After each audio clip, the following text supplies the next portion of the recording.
Bismillahirrahmanirrahim. Dear students and viewers, Assalamu alaikum and welcome to my today's online class.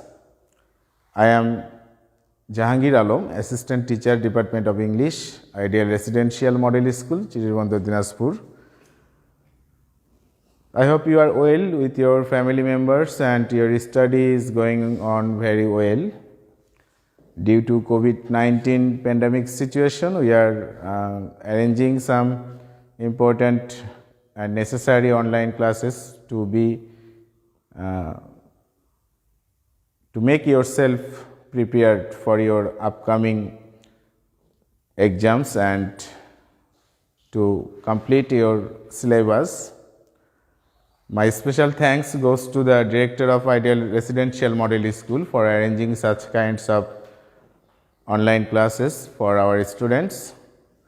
In our previous classes, we discussed about the process of cloze test with clues, how we can solve the items that will be given at the first serial of your English second paper.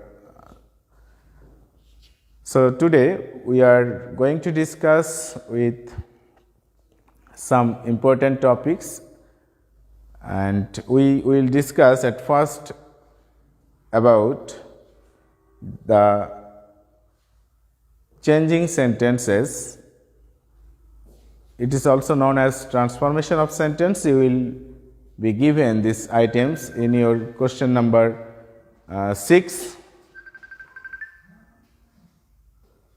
In your question number 6, you will get this, and very often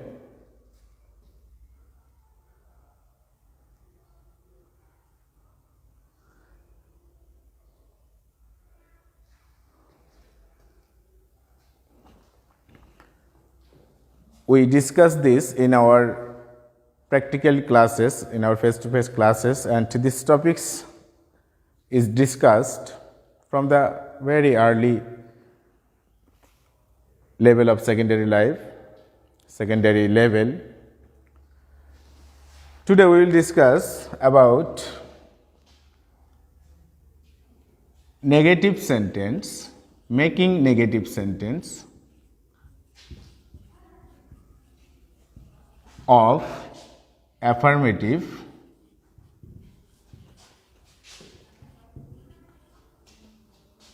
having comparative degree.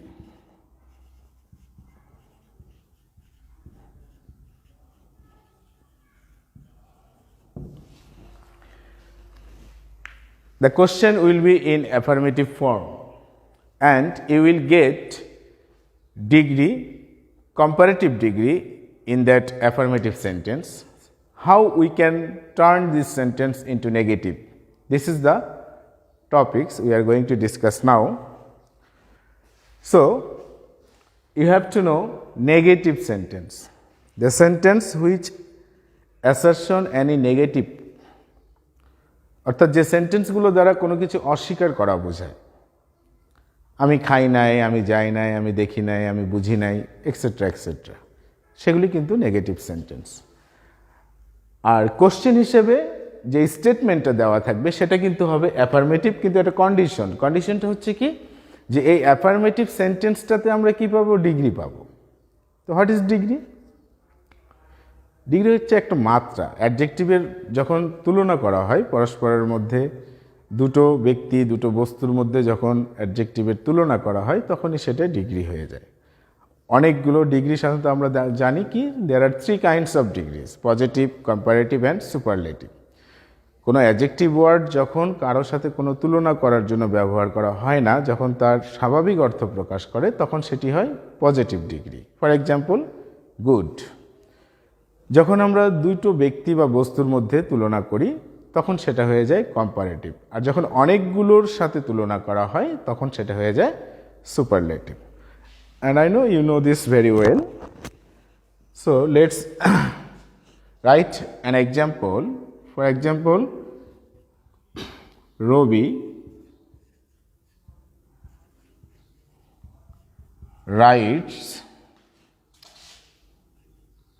faster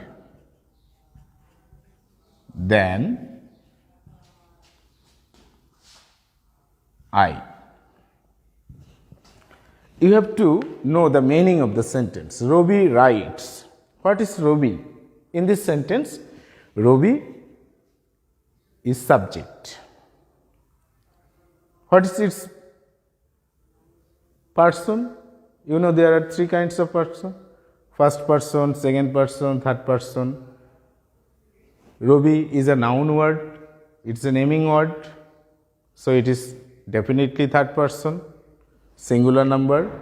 Writes. This is main verb in this sentence, but it is also finite verb because যদি আমরা এখানে রবিটাকে change করে I লিখি তাহলে এখানে rights এর রূপটা change হয়ে যাবে। কি চেঞ্জ হবে? এস আর থাকবে না। তাহলে এখানে ভার্বটি পরিবর্তন হলো সাবজেক্টের পরিবর্তনের কারণে। সাবজেক্টের নাম্বার পরিবর্তন হয় নাই, পার্সন পরিবর্তন হয়েছে, কারণ আই যদি দেই তখন সেটা হবে ফার্স্ট পার্সন। আবার যদি আমরা এটাকে পাস্ট টেন্সে লিখি তাহলে রাইটটা কি হয়ে যাবে? রোট হবে। তাহলে এই যে রাইট ভার্বটা তার সাবজেক্টের নাম্বার এবং পার্সনের কারণে চেঞ্জ হতে পারে, চেঞ্জ হবে, চেঞ্জ হয়। এই জন্য আমরা রাইট এটাকে বলতেছি এখানে ফাইনিট ভার্ব, বাংলায় যেটাকে বলা হয় সমাপিকা ক্রিয়া। তাহলে ফাইনিট ভার্বের ডেফিনেশনটা কিন্তু আমরা অলরেডি শিখে গেলাম। কি সেটা? যে যদি যে ভার্বগুলো সাবজেক্টের নাম্বার, পার্সনের কারণে এবং টেন্সের কারণে পরিবর্তন হয় সেই ভার্বগুলোকে আমরা কি বলতে পারি? Finite verb. Very good. ফাস্টার। ফাস্টার its and firstly এটা হচ্ছে অ্যাডজেক্টিভ ওয়ার্ড। অ্যাডজেক্টিভগুলো তিনটি রূপ হতে পারে ডিগ্রি যখন আমরা আলোচনা করতে যাব ডিগ্রির কনসেপ্টে। তাহলে ফার্স্টার এখানে রবির সাথে তুলনা করা হয়েছে আয়ের। তাহলে দুটো ব্যক্তির মধ্যে তুলনা হয়েছে, রবি এবং আই। তাহলে এটি হচ্ছে অ্যাডজেক্টিভের কম্পারেটিভ ডিগ্রি। এখন এই সেন্টেন্সটাকে আমরা কিভাবে নেগেটিভ করব? দেখো আমাদের কন্ডিশনের সাথে মিলিয়ে দেখো। Affirmative sentence, you will not get any sign of negative sentence here. Here any negative word is absent. অর্থাৎ এই সেন্টেন্সটার মধ্যে কিন্তু কোনো ধরনের নেগেটিভ ওয়ার্ড নাই।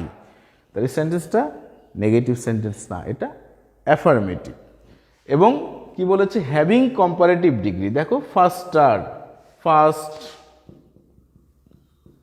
এখান থেকে এসেছে ফাস্টার, তারপরে যদি সুপারলেটিভ হয় কি হবে? ফাস্টেস্ট। এটা কম্পারেটিভ, এটা সুপারলেটিভ, এটা পজিটিভ। তাহলে এখানে আমাদের কম্পারেটিভ ডিগ্রি আছে। তাহলে আমাদের এই কন্ডিশনের সাথে সেন্টেন্সটা মিলে গেছে। তাহলে এখন আমাদেরকে কি করতে হবে? প্রসেসটা জানতে হবে। We have to know, we have to gather knowledge, we have to gather information, we have to know the information. আমি কিছু ইনফরমেশন এখন শেয়ার করব তোমাদের সাথে। সেটা হচ্ছে এই সেন্টেন্সটাকে আমরা কিভাবে নেগেটিভ সেন্টেন্সে রূপান্তর করব। আচ্ছা, যেহেতু সেন্টেন্সটা অ্যাফার্মেটিভ, সেন্টেন্সটা নেগেটিভ হবে, তাহলে অবশ্যই নেগেটিভ ওয়ার্ড থাকবে। এখানে আমাদেরকে একটা স্ট্রাকচার যদি আমরা ফলো করি খুব সহজেই, সেই স্ট্রাকচারটা কি? যদি আমি ধরে নেই এটি সাবজেক্ট প্রথমে বসেছে, তাহলে সাবজেক্ট 1, এটি শেষে আছে, তাহলে এটা হচ্ছে সাবজেক্ট 2। তাহলে আমরা কি করব? স্ট্রাকচারটা হবে subject 2 plus auxiliary verb according to tense, যেহেতু নেগেটিভ এই জন্য নট, এরপরে আমরা বসাবো সো অথবা অ্যাজ। এরপরে এই যে কম্পারেটিভ ফর্মটা আছে, এই কম্পারেটিভ ফর্মটাকে আমরা করব পজিটিভ।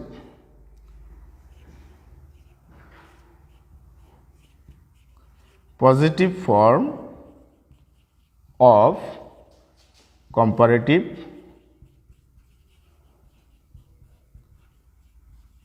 ডিগ্রি। তাহলে কি হচ্ছে আমরা একটু দেখি, আবার একটু পিছনে আসি।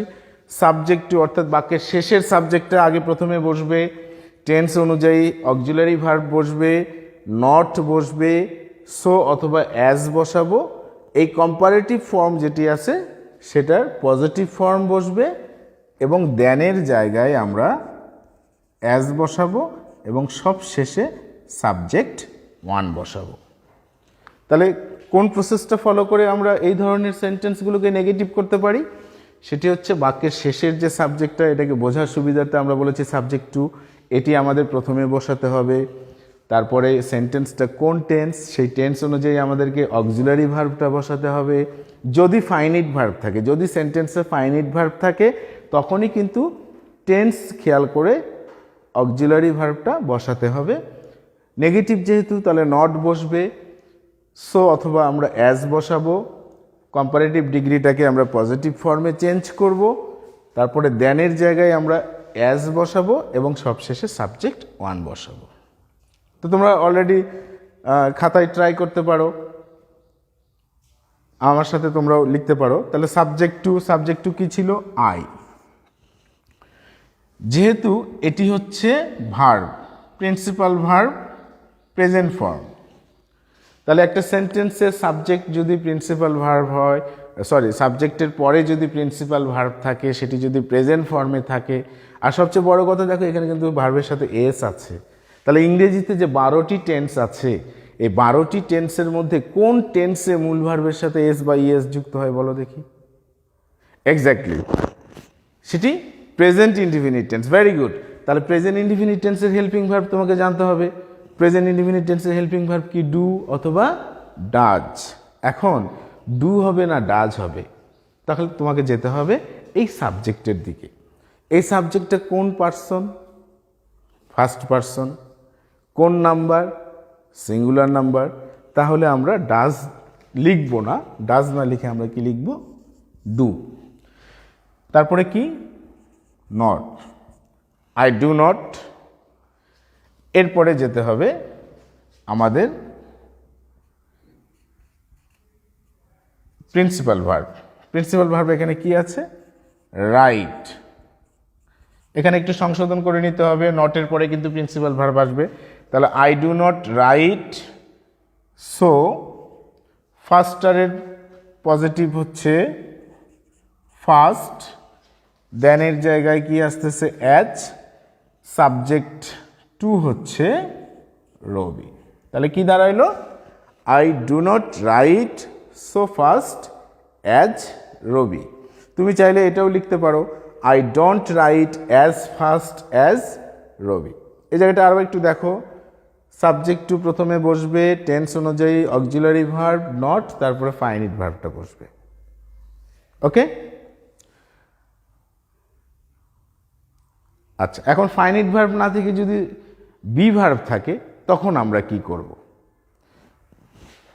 ফাইনিট ভার্ব না থেকে যদি বি ভার্ব থাকে তাহলে আমরা একটা এক্সাম্পল লিখি। যেমন রাজু ইজ স্মলার দেন করিম। রাজু করিমের চেয়ে ছোট। তাহলে আমাদের এই জায়গাটাতে চেঞ্জ হবে, এই জায়গাটাতে আমরা চেঞ্জ করব। সেই চেঞ্জটা কি হবে? এখানে তখন বসবে be verb plus not plus. তাহলে বি ভার্ব থাকলে কি হবে? সাবজেক্ট টু বসবে, অক্সিলারি ভার্বের জায়গাটাতে আমরা বি ভার্ব বসাবো, নট ঠিক থাকবে। যেহেতু বি ভার্বের তো আর তোমার ফাইনিট ভার্ব থাকবে না, অ্যাকশন ভার্ব থাকবে না, তখন আমরা এই মেইন ভার্ব যেটা বসিয়েছিলাম সেটাকে স্কিপ করে আমরা চলে যাব সো অথবা as, positive form of comparative degree, দেনের জায়গায় অ্যাজ এবং বাক্যের প্রথম সাবজেক্টটা বসবে। তাহলে আমরা এই এক্সাম্পলটাকে আমরা এখন একটু নেগেটিভ লেখার চেষ্টা করি। এটি হচ্ছে সাবজেক্ট ওয়ান, এটি হচ্ছে বি ভার্ব, এটা হচ্ছে কম্পারেটিভ ডিগ্রি, এটা হচ্ছে সাবজেক্ট টু। তাহলে সাবজেক্ট টু কি আসছে? করিম। বি ভার্ব কি আছে? ইজ। তারপরে নট, তারপরে সো অথবা অ্যাজ। সো আমরা দিলাম স্মলারের পজিটিভ ফর্ম হচ্ছে স্মল, অ্যাজ, দেনের জায়গায় অ্যাজ, এবং সাবজেক্ট ওয়ান হচ্ছে রাজু। তাহলে কি দাঁড়ালো? Karim is not so small as Raju. Karim is not so small as Raju. Okay, thank you. আমরা এই বিষয়টা নিয়ে আলোচনা অলরেডি শেষ করলাম। আশা করি তোমরা বুঝতে পারবা। আমরা আরেকটা নতুন কনসেপ্টে যাব এখন। সেটি হচ্ছে, আমি এক্সাম্পল লিখি দ্বিতীয় রুলসটা, যেমন both Karim and Reza can do the same. এটা একটা এক্সাম্পল। আরেকটা এক্সাম্পল আমরা দেখি, he is honest and sincere. তাহলে আমরা এখানে দুটো অ্যাফার্মেটিভ সেন্টেন্স পেলাম। তো একটা সেন্টেন্সে আমরা কি পেলাম? Both and. তাহলে আমরা পাচ্ছি বোথ ডট ডট অ্যান্ড। আরেকটা সেন্টেন্সে আমরা কি পাচ্ছি? শুধু অ্যান্ড, শুধু অ্যান্ড। এখন আমরা একটু খেয়াল করে দেখি, যদি কোনো অ্যাফার্মেটিভ সেন্টেন্সে বোথ অ্যান্ড অথবা অ্যান্ড থাকে, তাহলে সেই সেন্টেন্সটাকে আমরা কিভাবে নেগেটিভ করব? এটা খুবই সহজ একটা জিনিস। তো আমি তোমাদের সাথে ছোট্ট একটা নতুন জিনিস শেয়ার করব, যে বোথ অ্যান্ড এর আগে পিছে কি থাকতে পারে। একটু খেয়াল করে দেখো, এটা বোথ, এরপরে যে ওয়ার্ডটা আছে সেটা হচ্ছে করিম, ইট ইস এ নেমিং ওয়ার্ড, তাহলে এটা কিন্তু একটা নাউন। অ্যান্ড এর পরে কি আছে? Reza, it is also a naming word, তাহলে এটাও নাউন। তাহলে আমরা কি দেখতে পেলাম? বোথ এবং অ্যান্ড এর পরে নাউন থাকতে পারে। ওকে, ভেরি গুড। এখন তোমরা দেখো 2 নম্বর সেন্টেন্সে অ্যান্ড এর আগে কি আছে? অনেস্ট। এটা কি করছে? এই হি এর একটা কোয়ালিটি প্রকাশ করছে, যে হি প্রোনাউনটা কি, কেমন, সৎ, তাহলে এটা অ্যাডজেক্টিভ। সিনসিয়ার একইভাবে সাবজেক্টের কোয়ালিটি প্রকাশ করছে, তাহলে এটাও অ্যাডজেক্টিভ। তাহলে আমরা দেখতে পেলাম যে অ্যান্ডের আগে পরে কি থাকতে পারে?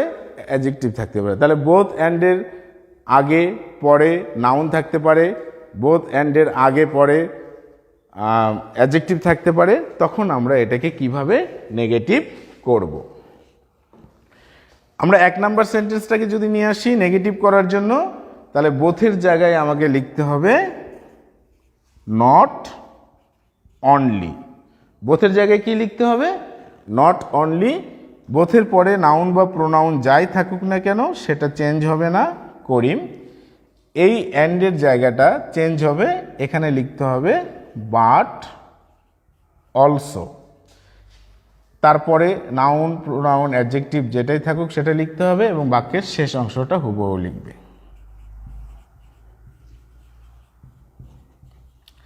তাহলে এখানে কি দাঁড়াইলো? Not only Karim but also Reza. শুধুমাত্র করিমই নয়, রেজাও কি করতে পারে? অঙ্কটি করতে পারে। আর এই সেন্টেন্সটাকে আমরা লিখতে পারি হি ইজ, তাহলে অ্যাডজেক্টিভের আগে বসবে নট অনলি, তারপরে অ্যাডজেক্টিভ ওয়ার্ড, তারপরে অ্যান্ডের জায়গায় বসবে বাট অলসো, তারপরে আবার অ্যাডজেক্টিভ ওয়ার্ডটা যা আছে তাই। তাহলে he is not only honest but also sincere. সে শুধুমাত্র সতী নয়, আন্তরিকও বটে। সে শুধু অনেস্টই নয়, সিনসিয়ারও বটে। তাহলে আমরা এই দুটো নিয়ম আমাদের চেঞ্জিং সেন্টেন্সের জন্য আমরা অলরেডি আলোচনা করলাম, এগুলো আমরা প্র্যাকটিস করব। এখন আমরা ছোট্ট করে তোমাদের ট্যাগ কোশ্চেন, 9 নাম্বার কোশ্চেনে তোমরা এটা পাবা। ট্যাগ কোশ্চেনের দুটো নিয়ম আমরা সুন্দর করে একটু আলোচনা করে নিব। তার আগে আমরা একটু এক্সাম্পল লিখব, যেমন পোর। এটা কিন্তু একটা অ্যাডজেক্টিভ ওয়ার্ড, রাইট? এর আগে যখন আমরা আর্টিকেল দা যুক্ত করব, তখন এটা আর অ্যাডজেক্টিভ থাকবে না, তখন এটি হয়ে যাবে কমন নাউন। তখন কিন্তু এটা হবে প্লুরাল। ধরো দি পোর আর নট হ্যাপি। তাহলে আমরা এখানে কি দেখতে পেলাম যে অ্যাডজেক্টিভের আগে যখন দা যুক্ত হয় আর্টিকেল তখন সেটা কমন নাউন হয়ে যায় এবং সেটার নাম্বার হয়ে যায় প্লুরাল। তাহলে এই সাবজেক্ট অনুযায়ী তখন তোমাকে এখানে প্রোনাউন বসাতে হবে ট্যাগ কোশ্চেনে। তো তুমি যদি এই জিনিসটা না বুঝতে পারো যে অ্যাডজেক্টিভের আগে দা যুক্ত হলে সেটা কমন নাউন হবে এবং নাম্বার হবে প্লুরাল, দেন কিন্তু তুমি কনফিউজড হয়ে যাবে যে আমি তাহলে প্রোনাউনটা কী বসাবো। তাহলে প্রোনাউন সিলেক্ট করার জন্য এই দুটো information is very much important for learning. শেখার জন্য এই দুটো ইনফরমেশন খুবই গুরুত্বপূর্ণ। তাহলে আমাদের এখানে কি হবে, প্রোনাউন হবে দে। এখন তুমি আসো, এখানে বি ভার্ব আছে আর, সেন্টেন্সটাতে নট আছে নেগেটিভ, তাহলে ডেফিনেটলি ট্যাগ কোশ্চেনটা হবে অ্যাফার্মেটিভ। তাহলে তোমাকে লিখতে হবে আর দে। এখন তুমি যদি ভুল করে আরেন্ট লিখো তাহলে কিন্তু হবে না। তাহলে এটা একটা নিয়ম গেল। 2 নম্বর আরেকটা জিনিস আমরা একটু দেখি, সেটি হচ্ছে যেমন I know hot, I know that he is honest. এটা ট্যাগ কোশ্চেন করতে দিয়েছে। তাহলে তুমি দেখো, যেহেতু এখানে দ্যাট রিলেটিভ প্রোনাউন আছে, এই অংশটা আলাদা করলে সরাসরি অর্থ প্রকাশ করতে পারবে স্বাধীনভাবে, কিন্তু এই অংশটাকে যদি তুমি আলাদা করো, সেপারেট করো, পূর্ণাঙ্গভাবে কমপ্লিটলি তার মিনিংটা প্রকাশ করতে পারবে না। তাহলে এটি হচ্ছে সাবঅর্ডিনেট ক্লুজ। কারণ আমরা জানি কমপ্লেক্স সেন্টেন্সে 2 টাইপের ক্লুজ থাকে, একটা হচ্ছে সাবঅর্ডিনেট ক্লুজ আর একটা হচ্ছে মেইন ক্লুজ। কমপ্লেক্স সেন্টেন্সে কয় ধরনের ক্লুজ থাকে? 2 ধরনের ক্লুজ, একটা সাবঅর্ডিনেট আর একটা মেইন ক্লুজ। তাহলে কোনো কমপ্লেক্স সেন্টেন্স যদি ট্যাগ কোশ্চেন করার জন্য দেয়, অ্যাজ এ লার্নার হিসেবে, অ্যাজ এ স্টুডেন্ট হিসেবে, you have to first find out which part is main clues and which part is subordinate clues. If you fail to differentiate this, if you fail to find out, then it will be very difficult for you to write the correct answer. So তাহলে তোমাকে clues সম্পর্কে ধারণা রাখতে হবে, তোমাকে চিনতে হবে subordinate clues কি, তোমাকে চিনতে হবে প্রিন্সিপাল ক্লুজ কি। আমরা কিন্তু এগুলো নিয়ে আমাদের প্রিভিয়াস ক্লাসে আমরা আলোচনা করেছি, সেই ক্লাসগুলো তোমরা একটু দেখবা এবং ফেস টু ফেস ক্লাসেও আমরা অনেক সময় আলোচনা করেছি। তারপরেও যদি এ বিষয়ে কোনো হেজিটেশন থাকে অবশ্যই নক করবা, তাহলে আমরা যাই চলে। তাহলে একটা কমপ্লেক্স সেন্টেন্সের প্রিন্সিপাল ক্লুজ অংশে ট্যাগ কোশ্চেন হবে। তাহলে এখানে প্রিন্সিপাল ক্লুজ কোনটা? I know. আই এখানে সাবজেক্ট, নো হচ্ছে ভার্বের প্রেজেন্ট ফর্ম। ওকে, তাহলে এই স্ট্রাকচারটা কিন্তু আমাকে সিম্বলাইজ করতেছে আমাদের যে 12টি টেন্স আছে, সেই 12টি টেন্সের মধ্যে ফার্স্ট যে টেন্সটা প্রেজেন্ট ইনডিফিনিট টেন্স, রাইট? তো প্রেজেন্ট ইনডিফিনিট টেন্সে তাহলে হেল্পিং ভার্ব কি? ডু অথবা ডাজ। তাহলে তোমাকে এখানে নিয়ে আসতে হবে ডু। এখন এই মেইন ক্লুজটা অ্যাফার্মেটিভ না নেগেটিভ? ডেফিনেটলি এটা অ্যাফার্মেটিভ, তাহলে ট্যাগ কোশ্চেন হবে নেগেটিভ। তাহলে ডু নট। এখন আমরা তো ট্যাগ কোশ্চেনে ফুল ফর্ম লিখতে পারবো না, কি লিখতে হবে? কন্ট্রাক্টেড ফর্মটা লিখতে হবে। তাহলে ডু নটের কন্ট্রাকশন কি হবে? ডন্ট। তাহলে আমাকে এখানে লিখতে হবে ডন্ট। এখন মেইন ক্লুজের সাবজেক্টটা আছে আই, এটা কিন্তু প্রোনাউন। যদি সাবজেক্ট প্রোনাউন থাকে তাহলে এটা কিন্তু একটা বাড়তি অ্যাডভান্টেজ। কেন? ওই সাবজেক্টটা চেঞ্জ হয় না, কারণ ট্যাগ কোশ্চেনের সাবজেক্ট সবসময় প্রোনাউন ফর্মেই লিখতে হবে। তো যেহেতু এখানে আই প্রোনাউন দেওয়া আছে, তাহলে আই এখানে হবে। তাহলে কি দাঁড়াইলো? Don't I. অনেকে কিন্তু ভুল করে আমরা লিখতে পারি ইজেন্ট হি। ইজেন্ট হি কিন্তু হবে না। কেন হবে না? কারণ দ্যাট থেকে শুরু করে অনেস্ট পর্যন্ত এটি কিন্তু হচ্ছে সাবঅর্ডিনেট ক্লুজ। তাহলে আমাদের লার্নিং হচ্ছে কমপ্লেক্স সেন্টেন্সের মেইন ক্লুজের ট্যাগ কোশ্চেন হবে। সো ডিয়ার স্টুডেন্টস, আজকে আমরা এই পর্যন্তই আমাদের আলোচনা সীমাবদ্ধ রাখবো। আশা করি নেক্সট ক্লাসে ধারাবাহিকভাবে আমরা আবার পরের কনসেপ্টগুলো নিয়ে আলোচনা করব। তবে তোমাদের প্রতি একটা রিকোয়েস্ট, যে যেখানেই যেভাবে পড়াশোনা করো, মানসম্পন্ন পড়াশোনার জন্য তোমরা নিজেদেরকে তৈরি করো। কোয়ালিটিপূর্ণ এডুকেশন, সবচেয়ে বড় বিষয় হচ্ছে to search new knowledge, to search new information, increase your knowledge, memorize না।